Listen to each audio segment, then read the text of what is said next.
All right, ladies and gentlemen, here we go with Vocabulary 5.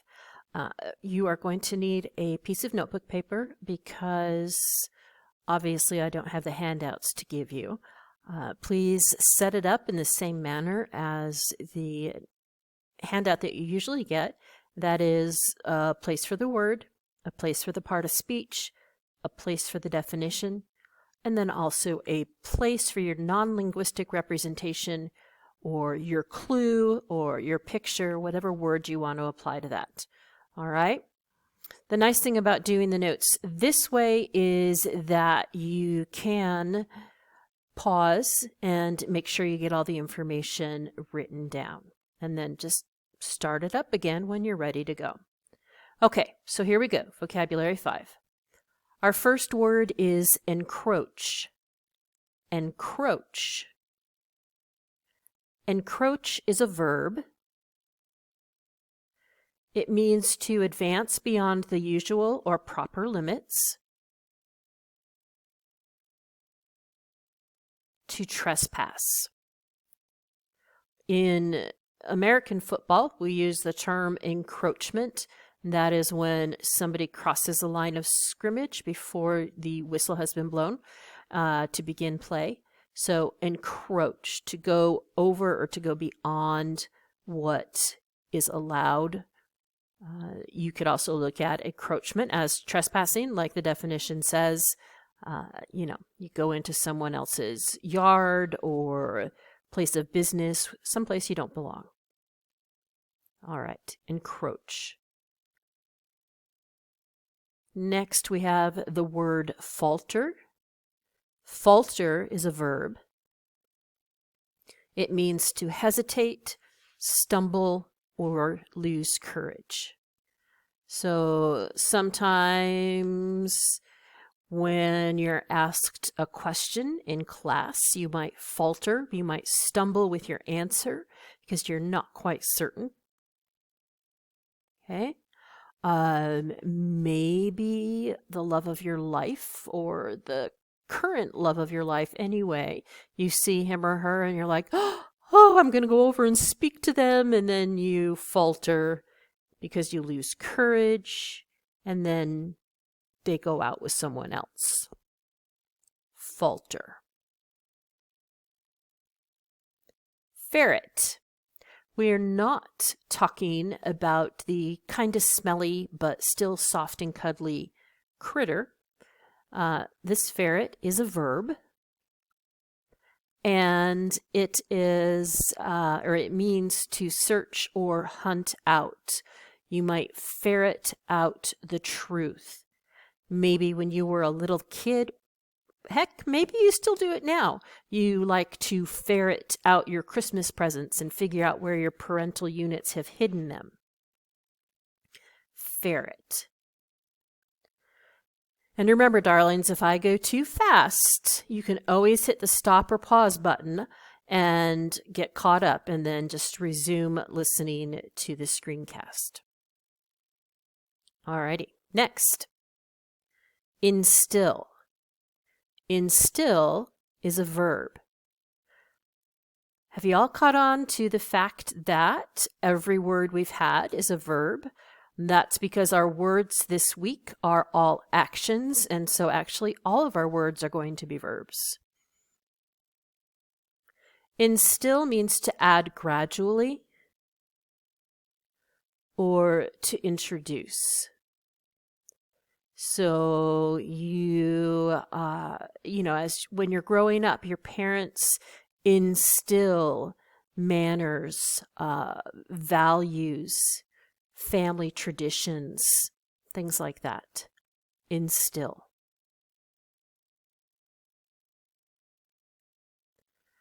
Our next word is jostle. Jostle is a verb.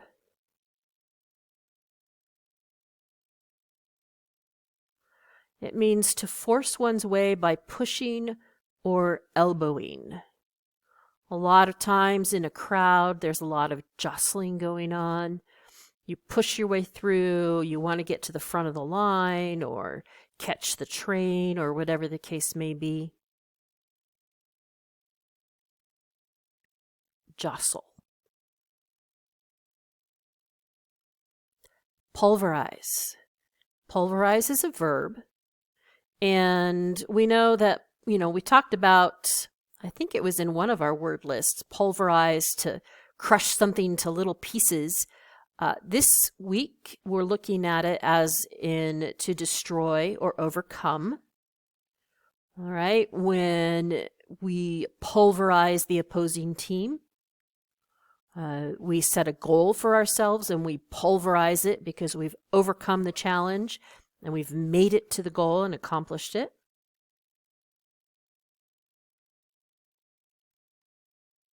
Pulverize. Next is purge. Purge is a verb, and it can mean to wash away impurities. So if you're familiar with Darwin's theory of evolution, that only the strong survive, and you're familiar with the movie The Purge, and that is the idea kind of there to get rid of those that are not strong, things that might be seen as impurities. That's where the idea or the concept for the title came. So to wash away impurities, not that I've seen the movie, it's not my style, but it can also mean to clean up. You have to purge the kitchen of dirty dishes, or to purge your room of dirty clothes or something like that. Purge. Regale. Regale is a verb, and regale is to entertain agreeably.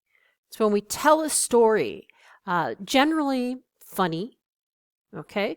And everybody goes, ha ha, that was such a good story, that was so funny. But it can also be something that's maybe scary, around the campfire or something like that. But it's to entertain agreeably and regale.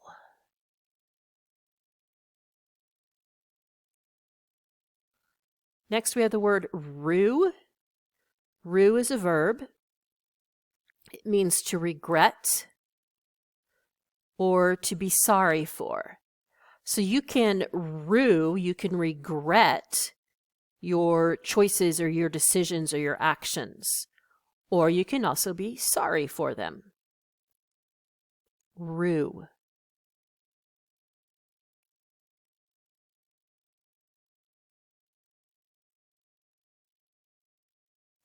Next we have wrangle. Actually, I think this is our last one. Wrangle is a verb, and it's to quarrel in an angry way.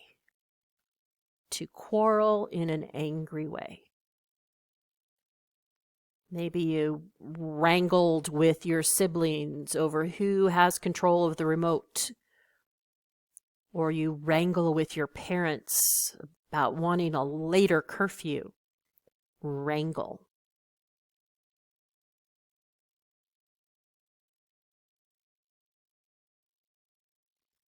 And then last but not least, we have our word power.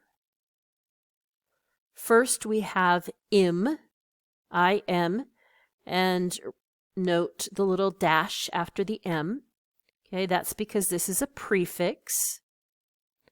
Im is a prefix, and it means not. So like the word impossible, not possible. Then we have the prefix ab, abs, or a. You see all three of those forms, and it means from or away.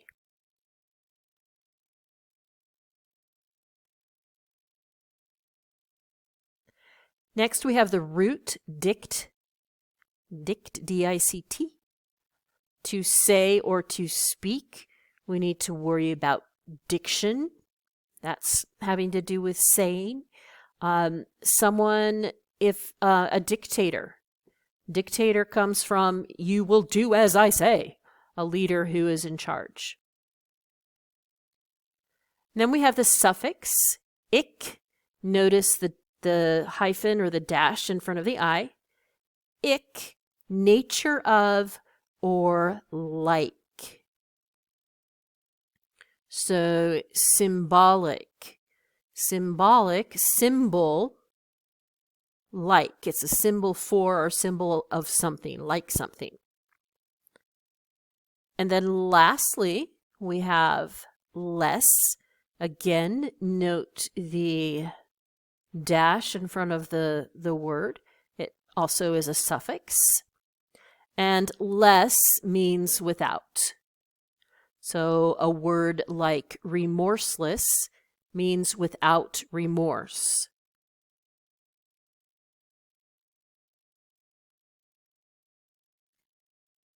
And that is the end of our week 5 word list and our word power.